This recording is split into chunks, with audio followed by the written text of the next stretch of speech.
오늘 저는 그놈이 그놈이다 라는 제목으로 여러분에게 말씀을 전하려고 합니다. 성가가 이렇게 거룩하게 이렇게 나왔는데 제목이 찬물을 끼얹는 것 같아서 좀 죄송한 마음이 있습니다. 우리 결혼을 많이 하신 분들도 살다 보면 만나게 돼요. 그러면은 적어도 뭐 2명 이상의 배우자와 살아보신 분들이 하는 이야기가 있습니다. 우스갯소리로 하는 이야기가 있습니다. 그리고 2번까지 결혼을 한 건 아니더라도 오랜 세월 결혼 생활을 하신 분들이 우스갯소리로 하는 이야기가 있습니다. 한번 따라해 볼까요? 그놈이 그놈이다. 그놈이 그놈이다. 무슨 말일까요? 믿었었는데 믿을만해서 살아봤더니 믿을 구석이 하나도 없더라. 믿을 만한 게 하나도 없더라. 이러한 이야기입니다. 여러분 옆에 계신 분 한번 얼굴 한번 보실래요? 믿을 만하게 생겼는지 믿을 수 없게 생겼는지 한번 보시기 바랍니다. 이제 그만 보세요. 너무 자주 많이 보면요 정들 수 있습니다. 그래서 이제 그만 보셔도 됩니다. 여러분 옆에 있는 분 너무 믿지 마세요.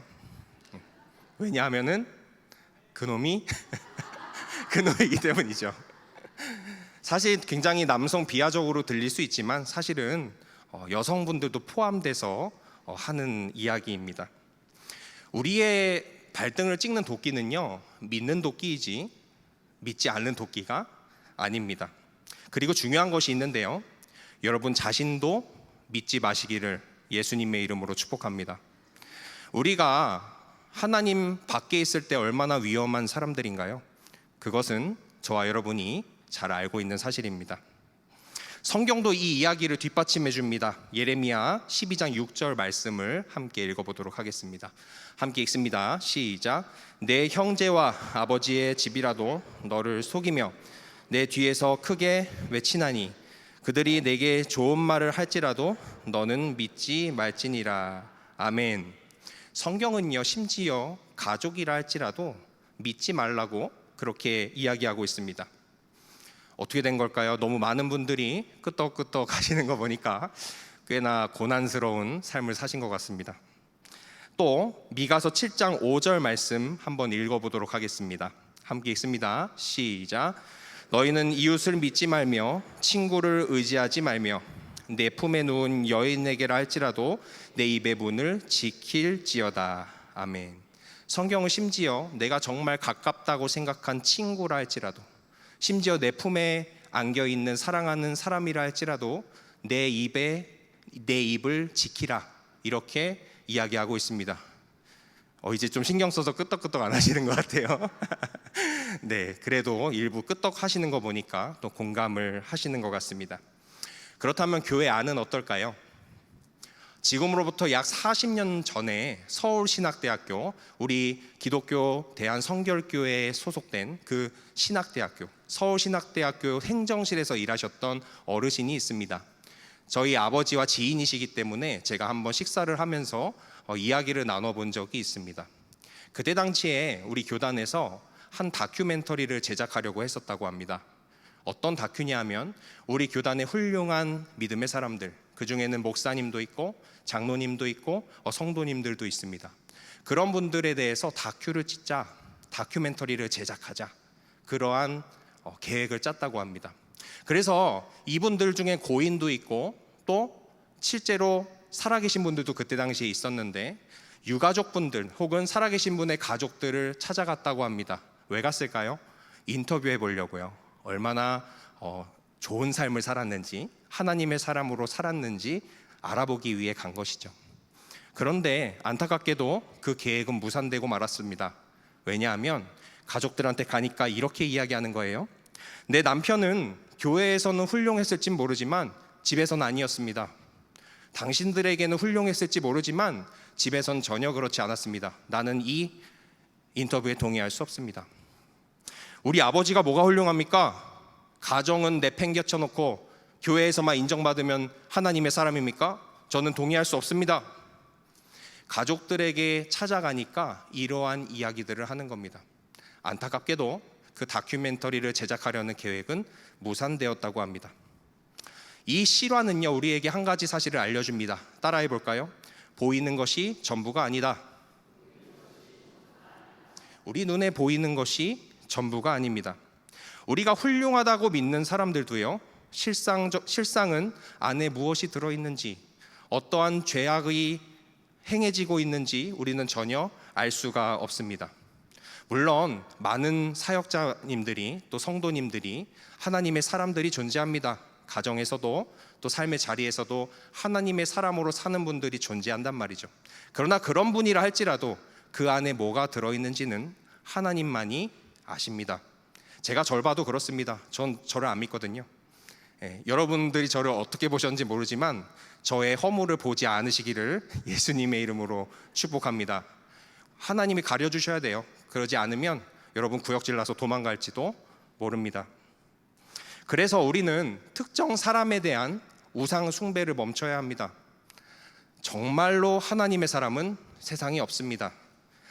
이 세상에서 유일하게 정결하게 하나님의 사람으로 산 인간은 딱 한 분 계셨는데 그분은 예수 그리스도이십니다. 예수 그리스도 이전에도 그 이후에도 그렇게 이 땅에서 살 사람은 존재하지 않습니다. 그리고 성경에 등장하는 믿음의 선배들도 이 사실을 증명하고 있습니다.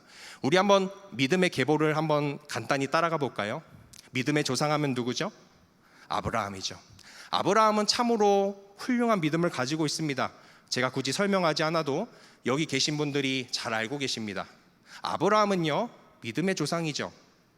아들 이삭을 바치라는 그 명령에 순종한 그 여정, 참으로 훌륭한 믿음의 본을 보여주었습니다.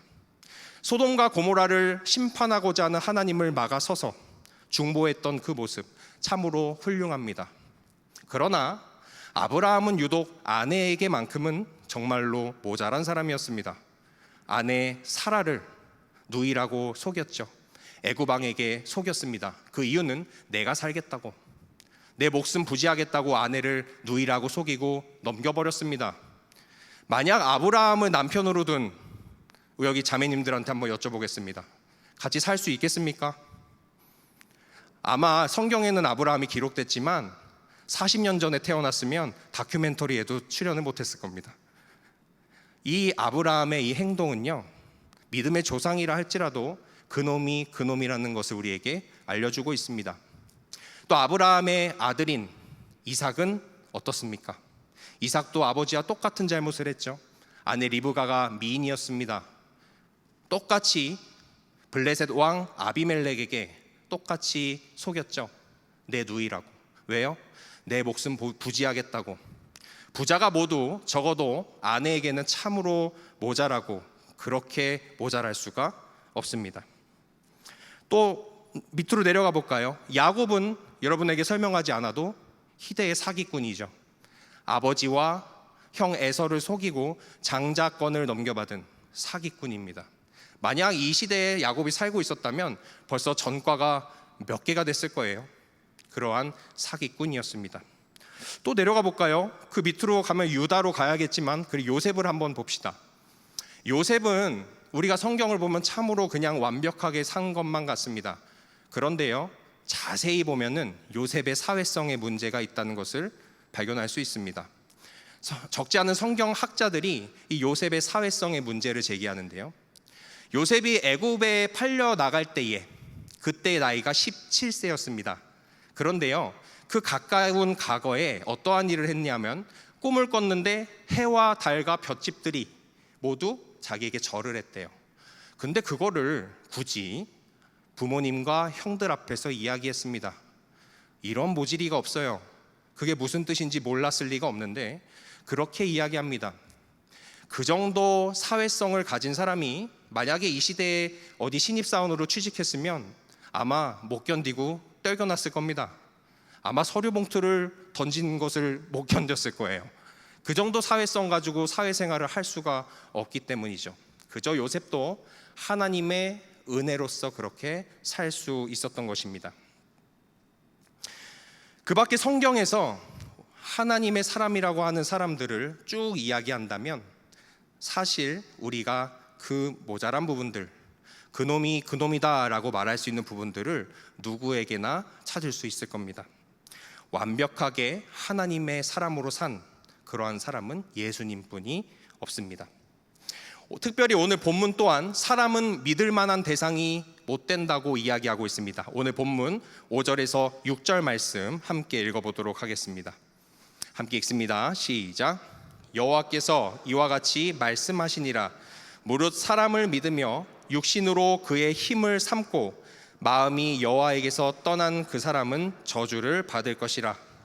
그는 사막의 떨기나무 같아서 좋은 일이 오는 것을 보지 못하고 광야 건조한 곳 건건한 땅 사람이 살지 않는 땅에 살리라. 아멘. 오늘 본문은요, 심지어 하나님을 의지하지 않고 사람을 의지하는 사람은 저주를 받을 것이라고 그렇게 이야기하고 있습니다. 그런 사람은요, 좋은 일이 오지도 않을 뿐더러 사람이 살지 않는 땅에 산다고 합니다.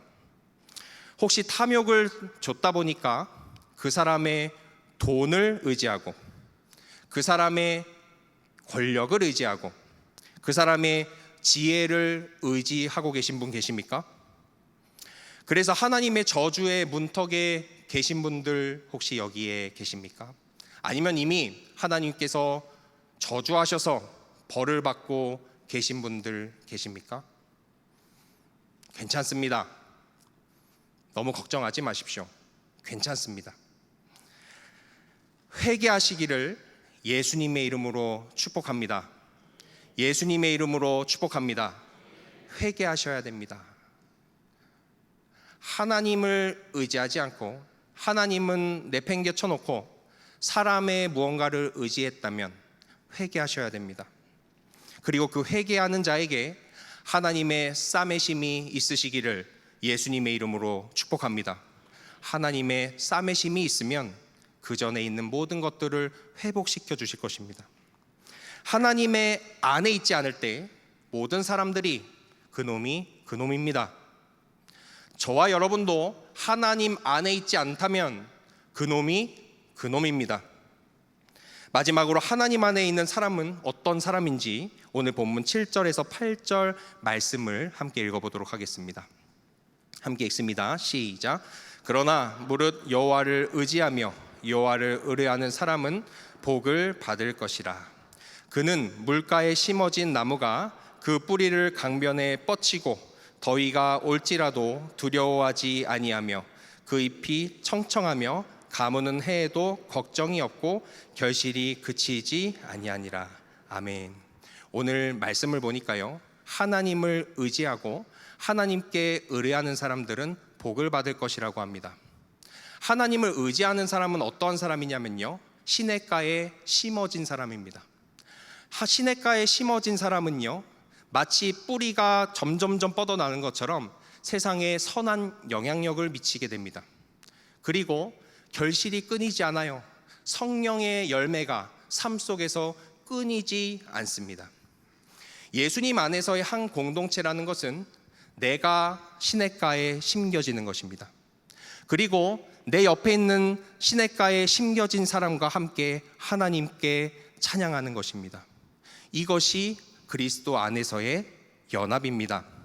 그래서 시편 133편 1절을 보니까 형제가 연합한 것, 하나님의 사람들이 연합한 것이 무엇인가에 대해서 이야기하고 있습니다. 함께 읽어보겠습니다. 시작. 보라, 형제가 연합하여 동거함이 어찌 그리 선하고 아름다운고. 성경은 그놈이 그놈이다라는 여러 가지 말씀을 하시면서 형제가 연합하는 것이 어찌 그리 아름다운고라고 이야기하고 있습니다.